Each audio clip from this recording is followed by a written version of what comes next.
మీకందరికీ తెలుసు 100 సంవత్సరాల నుంచి ఈ దేశంలో 1931 బ్రిటిషర్స్ ఈ దేశాన్ని పాలిస్తున్న సందర్భంలో ఈ దేశ జనాభాలో ఉన్న వాళ్ళ కులాల వారీగా వివరాలు సేకరించడం జరిగింది.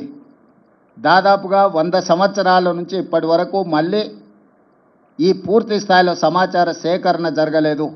2010లో మన్మోహన్ సింగ్ గారు శ్రీమతి సోనియా గాంధీ గారు యూపీఏ చైర్పర్సన్గా ఉన్నప్పుడు ఒక ప్రయత్నం చేసిండ్రు, సమాచార సేకరణ చేసిండ్రు.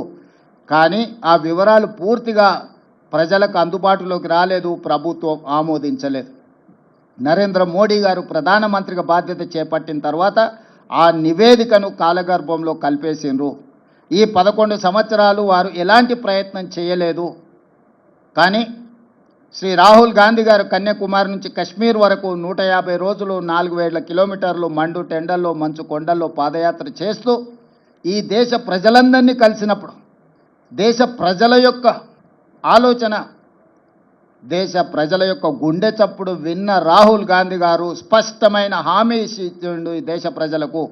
ఏ రాష్ట్రంలో మా ప్రభుత్వం ఏర్పడుతుందో ఆ రాష్ట్రంలో మేము జనగణనలో కులగణను ఏర్పాటు చేస్తాము, వివరాలు సేకరిస్తాము.